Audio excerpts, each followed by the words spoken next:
Assalamualaikum warahmatullahi wabarakatuh.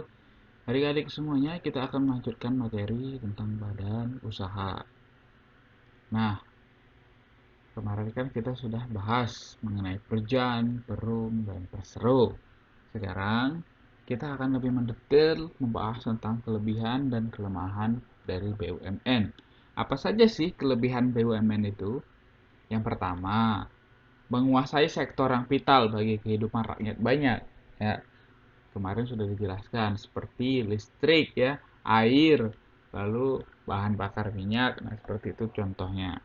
Mendapat jaminan dan dukungan dari negara. Iya, BUMN itu diatur dalam undang-undang ya. Jadi dijamin dan didukung oleh negara. Lalu yang ketiga, permodalannya sudah pasti karena mendapat modal dari negara. Modal BUMN itu adanya dari APBN, anggaran pendapatan belanja negara.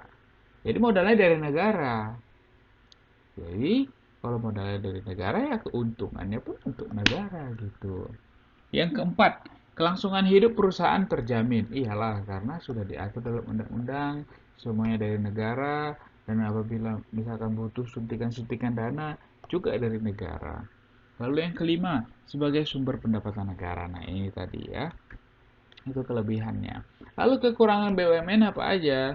Yang pertama, pengelolaan faktor produksi tidak efisien. Iya, kalau BUMN itu memang cenderung tidak efisien. PTPN 2 gitu ya. Itu kan BUMN itu. Nah, tapi dia tidak efisien. Nah, manajemen perusahaan kurang profesional. Iya, walaupun dia terdiri dari direksi-direksi, tapi memang kebanyakan itu tidak profesional, kurang profesional. Yang ketiga, menimbulkan monopoli atas sektor-sektor vital. Iya, kalau misalkan PLN itu berdua, itu tidak boleh. Harus sendiri. Itulah yang disebut monopoli. Sendiri, perusahaan satu-satunya yang menyediakan listrik, PLN. Makanya disebut dia monopoli. Nah, kalau monopoli ini ada juga tidak bagusnya. Dia bisa memanipulasi harga ya, bisa mengubah-ubah harga. Itu tidak bagusnya monopoli. Lalu yang keempat, pengelolaan perusahaan terhambat dengan peraturan-peraturan yang mengikat. Ya, segala peraturan yang ada itu mengikat BUMN. Yang kelima, sulit memperoleh keuntungan bahkan seringkali merugi. Iya, memang kebanyakan BUMN itu merugi. Pendapatan nggak seberapa, yang dikorupsi banyak. Nah, itu ya. Kelebihan dan kelemahan BUMD. Ini kita sekarang masuk BUMD. Apa aja sih kelebihannya? Kurang lebih sama ya, sama seperti BUMN, bahwa itu untuk kepentingan umum ya, melayani masyarakat. Modal berasal dari pemerintah. Kalau tadi negara, ini daerah, bisa gubernur gitu ya. Nah, status pegawai. Oh enggak, apabila menderita kerugian, pemerintah yang akan menanggungnya. Oh iyalah, orang punya pemerintah. Nah, yang keempat, status pegawai diatur oleh peraturan pemerintah. Iya, jelas itu, pasti diatur. Memperoleh fasilitas dari pemerintah daerah. Iyalah, orang yang punya pemerintah daerah.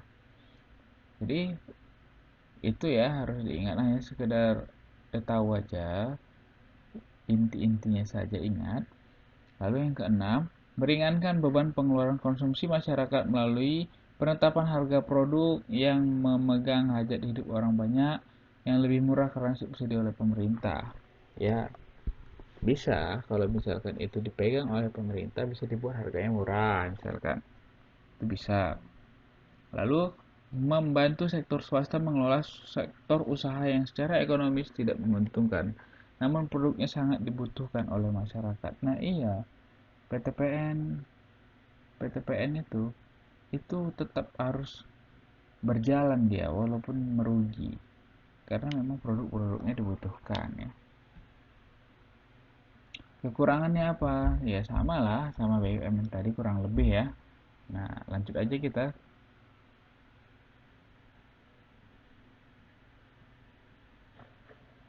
Nah ini bisa dibaca nanti ya. Nah ini kelemahan BUMD nya kurang lebih sama ya, sulit di birokrasi, tidak efisien, itu dia kelemahannya. Pendiriannya pun sukar. Nah, ini nanti bisa dicatat ya, bisa dilihat di slide. Lalu BUMS. BUMS, Badan Usaha Milik Swasta. Nah, apa aja nih? Kalau badan usaha milik swasta, ciri-cirinya apa aja? Nah, ciri-ciri BUMS itu milik perseorangan ya, berarti pribadi dia, itulah yang dinamakan swasta.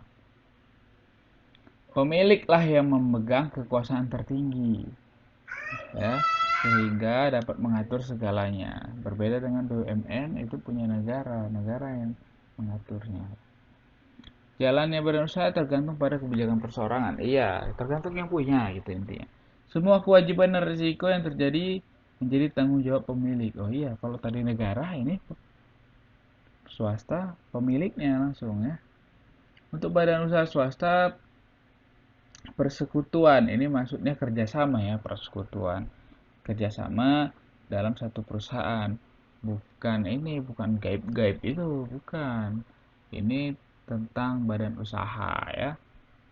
Nah, kalau misalkan pemiliknya 2 orang, berarti kan kerjasama. Nah, itu yang maksud dengan persekutuan gitu. Oke, kita lanjut saja. Karena nanti kalian harus mengerjakan soal juga kan. Nah, makanya ini tidak banyak-banyak. Ini bisa dilihat di slide, bisa dibaca ya, nggak sulit kok. Nah, ini tentang berdasarkan permodalannya. BUMS itu ciri-cirinya. Nah, modal dimiliki swasta atau pengusaha ya kurang lebih sama lah gitu ya. Ini hanya sekedar tahu aja sebenarnya BUMN itu apa, BUMD itu apa, BUMS itu apa. Nah, sekarang perbedaan perusahaan swasta dengan BUMS. Apa bedanya?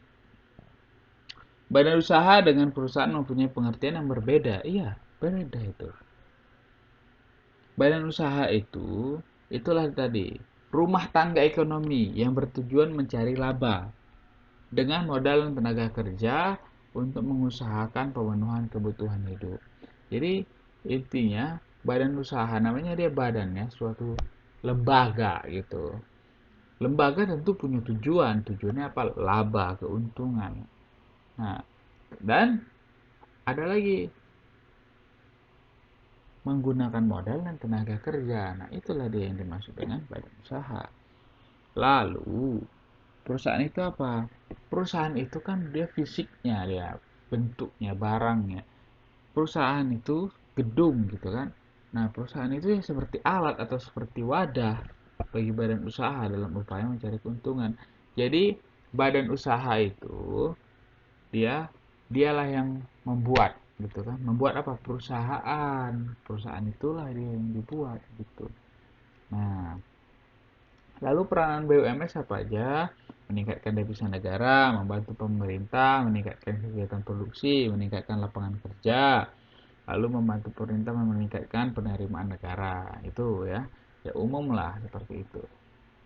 Lalu bentuk-bentuk BUMS, nah ini bisa dibaca di slide. Ada bentuk firma, ada komanditer, ya, persekutuan komanditer. Nah, ada koperasi, makanya ada CV, CV gitu ya. Nah, C-nya itu apa tuh? Komanditer. Tuh. Jadi ada CV, CV itu masih di bawah PT dia. PT itu lebih besar ya, perseroan terbatas. Oke, jadi jenis-jenisnya ini tadi udah kita bahas ya tentang ekstraktif, agraris, industri, perdagangan dan jasa itu apa saja tadi di awal sudah kita bahas.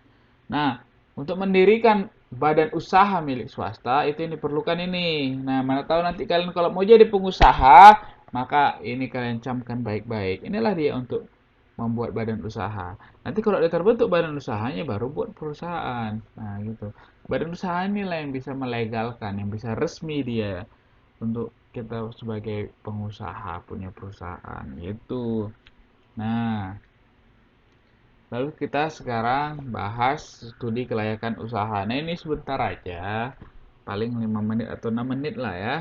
Saksikan di video berikutnya.